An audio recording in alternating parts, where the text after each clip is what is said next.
안녕하세요. 우리가 학창시절 내내 받았던 그 수많은 시험과 성적표 있잖아요. 그 뒤에는 사실 아주 정교한 과학이 숨어 있다는 거 알고 계셨나요?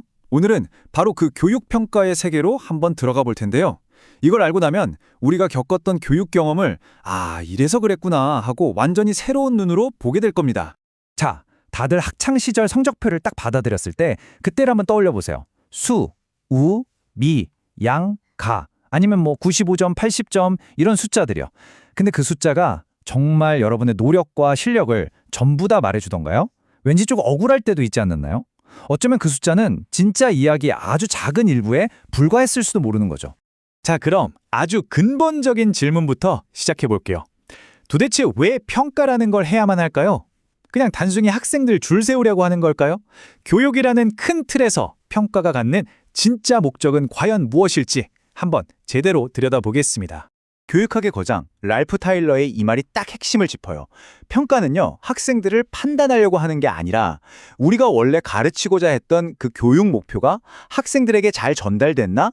이걸 확인하는 과정이라는 거예요. 그러니까 평가의 진짜 주인공은 학생이 아니라 바로 그 교육 목표인 셈이죠. 보세요. 평가라는 게 생각보다 하는 일이 되게 많아요. 의사가 청진기를 대는 것처럼 수업 전에 학생 상태를 진단하기도 하고요. 수업 중에는 이게 잘 돌아가고 있나 확인하면서 학습을 개선하고 마지막에는 최종 성취도를 확인하는 거죠. 여기서 끝이 아니에요.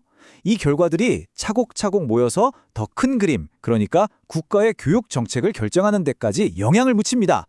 와, 정말 중요한 거죠? 이제 교육평가의 어떻게 보면 가장 핵심적인 두 가지 철학을 만나볼 시간입니다. 바로 상대평가와 절대평가. 아마 다들 많이 들어보셨을 거예요. 이 둘의 차이만 딱 이해해도 우리가 그동안 봤던 수많은 시험들의 성격을 명확히 알 수 있게 되실 겁니다. 이 슬라이드가 정말 명쾌하게 보여주네요. 그죠? 상대평가는 말 그대로 다른 사람보다 잘해야 하는 경주 같은 거예요. 내 점수가 몇 점이든 등수가 중요하죠.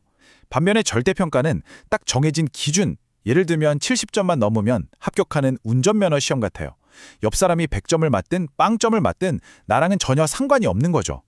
이 두 철학은요, 애초에 학생들 성적 분포가 어떨 거다 하는 기대치부터가 완전 달라요. 왼쪽에 보이는 상대평가는 잘하는 학생, 못하는 학생이 골고루 퍼져 있는 정상 분포. 그러니까 저 종 모양 곡선을 당연하게 생각해요. 하지만 오른쪽의 절대평가는 아니에요. 잘만 가르치면 대부분의 학생들이 목표에 도달할 수 있다고 믿기 때문에 점수가 높은 쪽에 이렇게 몰려있는 곡선을 기대하죠. 이건 뭐랄까, 교육에 대한 근본적인 믿음 자체가 다른 거예요. 자, 그럼 다시 한번 표로 깔끔하게 정리해 볼까요? 상대평가는 학생들을 순위 매겨서 선발하는 데 중점을 두고요. 절대평가는 학생이 특정 목표를 달성해서 자격을 갖췄나 이걸 확인하는 데 목적이 있어요. 그러니까 뭐가 더 좋고 나쁘다 이게 아니고요. 평가의 목적에 따라서 더 적합한 방식이 따로 있다는 게 핵심입니다. 자, 이번에는 평가의 무엇이 아니라 언제 평가하느냐, 이 타이밍에 한번 초점을 맞춰볼게요. 왜냐면요, 똑같은 시험이라도 이걸 언제 보느냐에 따라서 그 목적이랑 이름이 확 달라지거든요. 이거 보면 아주 직관적이죠. 수업 전에 학생들의 출발점이 어떤지 알아보는 게 진단평가. 수업 중에 잘 따라오고 있는지 수시로 확인하는 게 형성평가. 그리고 학기 말에 최종 성적을 내기 위해서 보는 게 바로 총합평가입니다. 우리가 보통 시험 하면 떠올리는 중간고사나 기말고사, 이게 바로 이 마지막 총합평가에 해당되는 거죠. 그렇다면 과연 좋은 평가, 공정한 시험이란 대체 뭘까요? 어떤 평가든 상관없이 반드시 갖춰야 할 두 가지 핵심 조건이 있습니다. 바로 타당도와 신뢰도라는 건데요. 들어보셨나요? 첫 번째 조건, 바로 타당도입니다. 이거요, 아주 간단해요.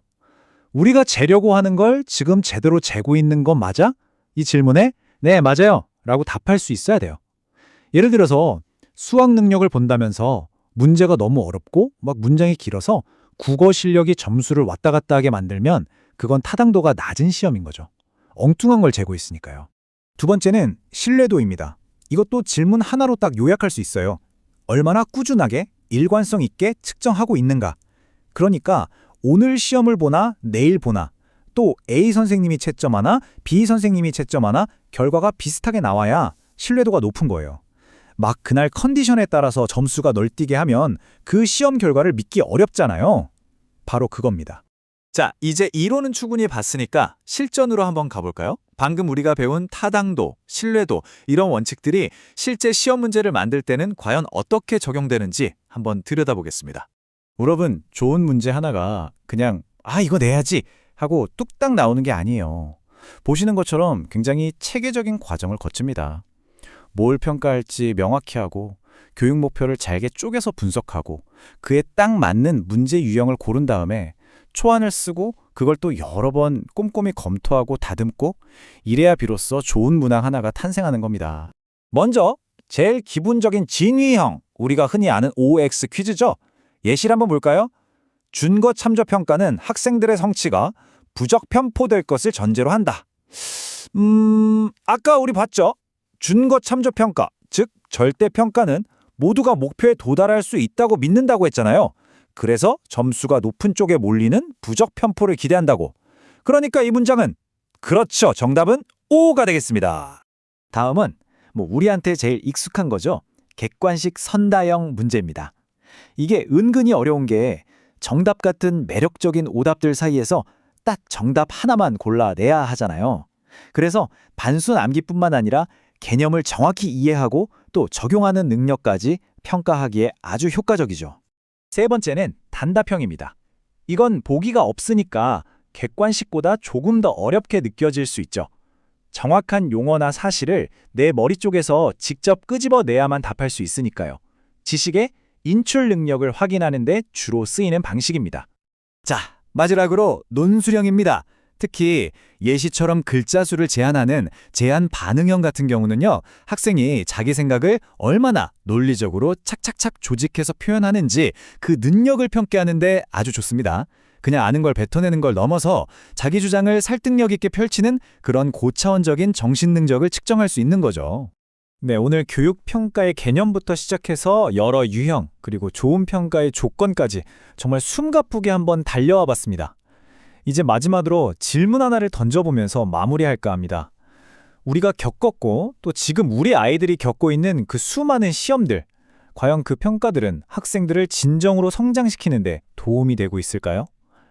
오늘 우리가 함께 살펴본 여러 원칙들에 비추어 볼 때 앞으로의 평가는 어떤 모습이어야 할까요? 이건 우리 모두가 한 번쯤 깊이 생각해 볼 문제가 아닐까 싶습니다.